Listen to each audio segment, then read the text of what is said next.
पतिदेव जी, ये मेरा मायका, आपका ससुराल है, कोई 5 स्टार होटल नहीं।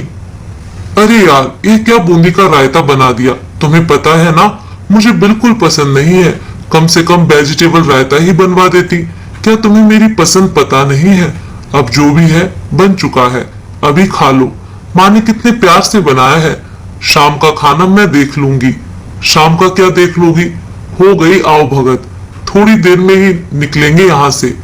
इसीलिए मैं तुम्हारे साथ आना पसंद नहीं करता। पर नहीं, तुम्हें तो मायके आने की लगी रहती है। पता नहीं तुम औरतें मायके के नाम पर पागल क्यों हो जाती हो। मायके के नाम पर तो पति भी नहीं दिखता तुम्हें। पर हम तो रात को जाने वाले थे ना। कह दिया ना, बस कह दिया। संचित बड़बड़ाते हुए खाना खाने लगा, पर उसने बूंदी का रायता थाली से निकालकर अलग कर दिया। देखकर नित्या को बिल्कुल भी अच्छा नहीं लगा।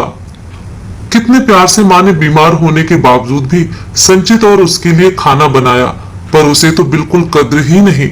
मन ही मन नित्या सोचने लगी कि पता नहीं माँ को भी क्या है, कम से कम मेरे आने का इंतजार ही कर लेती तो मैं ही आकर खाना बना देती।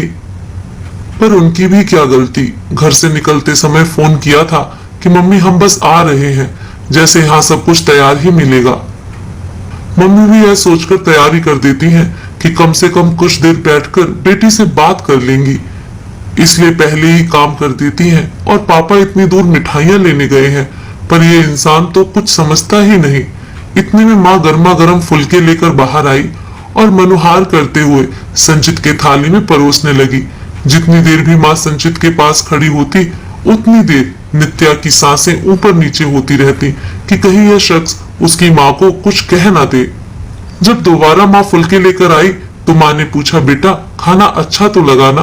हाँ मम्मी जी, खाना तो ठीक है, पर सब्जी में थोड़ा मसाला कम है और साथ में कुछ मीठा होता तो ज्यादा अच्छा लगता। पता है, जब मेरे जीजा जी अपने ससुराल आते हैं तो हम आगे से सारी मिठाइयां तैयार रखते हैं। संचित ने बड़ी बेशर्मी से कहा। सुनकर माँ के चेहरे की मुस्कुराहट ही गायब हो गई, पर उन्होंने बात को संभालते हुए कहा, हाँ नित्या के पापा गए तो हैं मिठाई लेने, पर पता नहीं क्यों इतनी देर लग रही है। तभी बाहर स्कूटर रुकने की आवाज आई तो माँ फटाफट दरवाजे के पास गई। देखा तो नित्या के पापा मिठाई लेकर आ गए थे। आते ही बोले, आज तो बहुत ज्यादा भीड़ थी, कहीं तुमने खाना तो नहीं खिला दिया? नहीं नहीं, अभी बस खाना खाने बैठे ही हैं, तो जल्दी से मिठाई भी परोस दो। बस पापा का कहना था कि माँ फटाफट रसोई में दौड़ी और एक प्लेट में मिठाई सजाकर ले आई। माँ को इस तरह भाग भाग कर काम करते देखकर नित्या को बिल्कुल अच्छा नहीं लग रहा था, पर करती भी क्या। संचित ने जबरदस्ती अपने साथ ही बिठा लिया।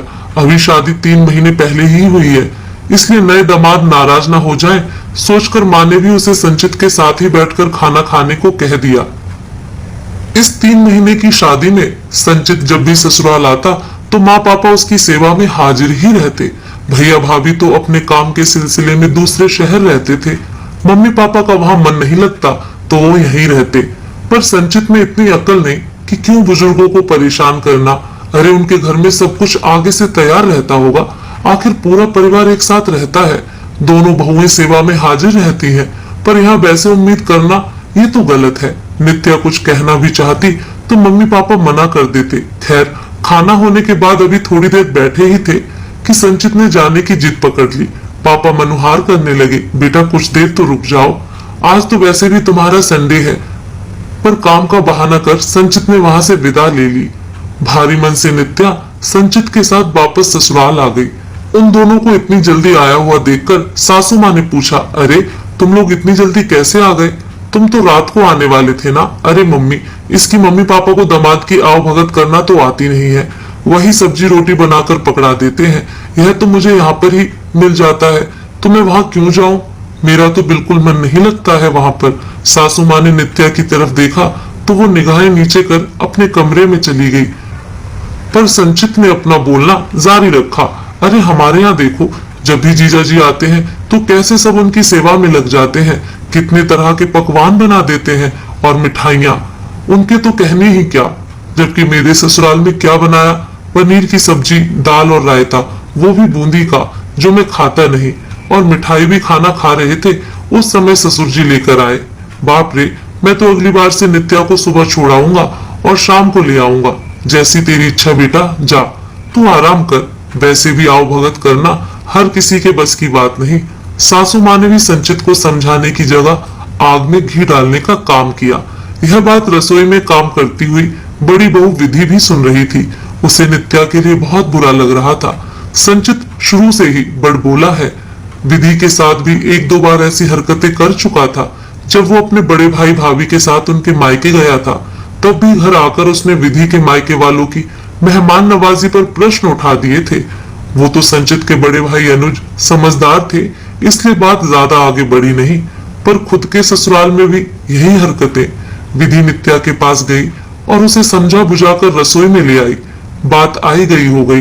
कुछ दिनों के बाद ननद नीतू और उसके पति देवेश का आना हुआ। उन्हें देखकर संचित बड़ा खुश हुआ और नित्या से बोला, अब देखना मेहमान नवाजी किसे कहते हैं, अब पता चलेगा तुम्हें।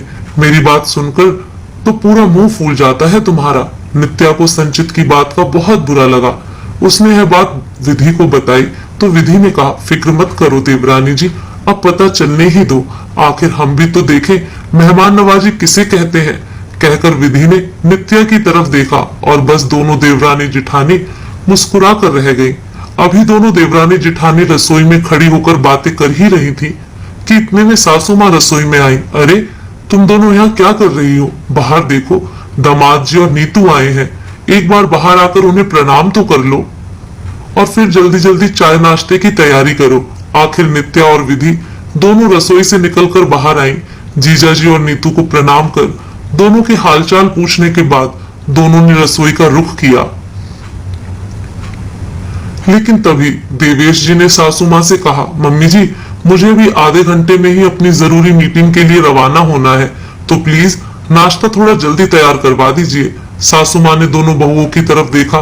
दोनों समझ गए कि सासू माँ क्या कहना चाहती हैं, इसलिए दोनों ने आश्वासन दिया और रसोई में आ गई और लग गई दोनों नाश्ता बनाने में। इतने में सासू माँ रसोई में आई। कुछ ढंग का नाश्ता बनाना, हमारे यहाँ दामाद को यूं सूखा सूखा नहीं रखा जाता। पर मम्मी जी इतनी जल्दी क्या ढंग का बनेगा, पोहे बना लेते हैं और बाहर से जलेबी मंगवा लीजिए। अरे दामाद जी आज इतने दिनों बाद आए हैं तो बाहर से क्यों मंगवाए, घर में ही बनाएंगे। पर जीजा जी को तो अपनी अर्जेंट मीटिंग में जाना है, उन्होंने पहले ही कह दिया है और इस तरह अचानक आए हैं तो कोई तैयारी भी नहीं है। आप कहो तो बेसन की पकौड़ी या चाय बना देती हूँ। नहीं नहीं, एक मिनट रुको, मैं संचित को ही बोल देती हूँ, वो बाहर से नाश्ता ले आएगा, तुम ये पोहे पकौड़ी रहने ही दो। सासू माँ ने संचित को बुलाकर बाहर से नाश्ता लाने के लिए कहा तो संचित ने कहा, अरे मम्मी घर में दो दो बहू हैं, फिर भी नाश्ता बाहर से आएगा क्या? अरे तो घर में क्या हर चीज पहले से तैयार ही रहती है? तेरे जीजा जी इतनी जल्दी कर रहे हैं कि इतनी जल्दी नाश्ता नहीं बन पाएगा। संचित ने नित्या की तरफ देखा जो शायद मंद मंद मुस्कुरा रही थी। उसे देखकर संचित झेप गया और चुपचाप बाहर से नाश्ता लाने निकल गया। लेकिन इन सब बातचीत में ही 10-15 मिनट निकल गए।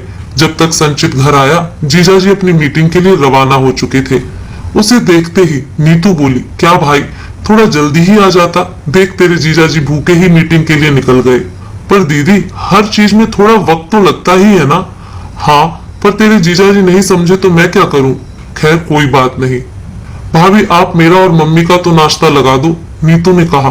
तो विधि सबके लिए ही नाश्ता लगाकर ले आई और सबने मिलकर नाश्ता किया। तभी सासू माँ ने कहा, दोपहर में कुछ ढंग का खाना बना लेना, बेचारे दामाद जी भूखे ही गए हैं और उन्होंने कहा है कि वो दोपहर का खाना घर पर ही खाएंगे। वैसे भी उन्हें बाहर का खाना पचता नहीं है। सासू माँ की बात सुनकर दोनों देवरानी जेठानी मुस्कुराने लगी। विधि ने कहा, मम्मी जी क्या बनाना है आप मुझे ही बता दीजिए, नित्या तो रसोई में जाने से रही, वो महीने से हो गई है। अच्छा ठीक है, तुम ही बना लेना, तुम्हें तो वैसे भी दामाद जी की पसंद पता है। कहकर सासू माँ नीतू से बात करने लगी। सुनकर नित्या ने विधि की तरफ देखा तो विधि ने उसे इशारा किया और रसोई में काम करने चली गई। पर ये क्या, थोड़ी देर बाद अचानक विधि की जोर से आवाज आई, उई माँ मर गई मैं तो। आवाज सुनकर सासू माँ और नीतू रसोई में दौड़ी चली आई। देखा तो विधि जमीन पर पड़ी हुई थी। अरे क्या हुआ तुझे, भली चंगी तो रसोई में आई थी। मम्मी जी पैर स्लिप हो गया, हाय मेरा पैर। मेरी कमर। जैसे तैसे दोनों माँ बेटी विधि को सहारा देकर कमरे तक छोड़ गई और नित्या को बोल गई, नित्या जरा इसके पैर और कमर पर आयोडेक्स मल देना, तब तक हम खाने की तैयारी करते हैं। दोनों माँ बेटी रसोई में चल दी। इधर नित्या आयोडेक्स लेकर कमरे का दरवाजा बंद कर विधि के पास आकर बैठ गई। दोनों की हंसी रुकी ही नहीं रही थी, लेकिन करते भी क्या, आखिरकार बताना जरूरी था कि बहुओं के दम पर दूसरों की मेहमान नवाजी करना बहुत आसान होता है। खैर, दोपहर में दामाद जी घर पर आए, तब तक संचित भी घर पर आ चुका था। दोनों जीजा साले साथ में ही खाना खाने बैठे। इतने में नीतू ने देवेश जी और संचित को खाना परोसा। खाने को देखकर एक बार तो संचित का चेहरा भी बन गया। खाने में दाल चावल रोटी भिंडी की सब्जी और बूंदी का रायता था। वही मीठे में सूजी का हलवा था। संचित कुछ कहता इससे पहले ही देवेश जी बोले, अरे मैं ये भिंडी की सब्जी तो खाता नहीं हूँ, आज लगता है विधि यह बात भूल गई। कहते हुए देवेश जी ने भिंडी की सब्जी एक कटोरी में अलग निकाल दी। अरे विधि भाभी को चोट लग गई और नित्या भाभी रसोई में जा नहीं सकती थी, इस कारण से मम्मी ने खाना बनाया है। आज एक दिन भिंडी की सब्जी खा लो ना, नीतू ने धीरे से कहा। देखो, पहली चीज तो मैं भिंडी की सब्जी खाता नहीं हूँ, तुम्हें पता था तो तुम्हें बनवानी ही नहीं चाहिए थी। दूसरा ये क्या, सूजी का हलवा बना के रख दिया, मुझे इतना मीठा पसंद नहीं, इसे भी निकाल दो, देवेश ने कहा।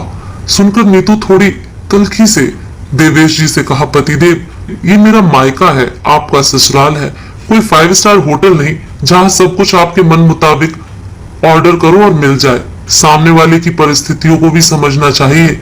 माँ ने बुजुर्ग होते हुए भी कितने प्यार से आपके लिए खाना बनाया है, और वो कोई आज के जमाने की मिठाइयां तो जानती नहीं है। मुझसे भी ज्यादा मदद नहीं ली। माँ ने बाहर से भी ऑर्डर करने से मना कर दिया कि आज तो दामाद जी को मैं अपने हाथों से खाना बनाकर खिलाऊंगी। और आप हैं कि नीतू के इतना कहते ही देवेश जी चुपचाप खाना खाने लगे। हालांकि देवेश और नीतू धीरे धीरे बात कर रहे थे, लेकिन संचित तो पास ही में बैठा हुआ था। उसे तो सब सुनाई दे रहा था, लेकिन उसने ये सोचकर कुछ नहीं कहा कि जीजाजी नाराज ना हो जाएं। वह चुपचाप खाना खा रहा था। आज उसने अपनी थाली में से बूंदी का रायता भी नहीं निकाला। नित्या यह सब देख रही थी और संचित उससे निगाहें नहीं मिला पा रहा था। उसे आज समझ में आया कि वो नित्या के माता पिता के साथ कितना गलत कर रहा था। दोस्तों, आपको ये कहानी कैसी लगी कमेंट करके जरूर बताएं।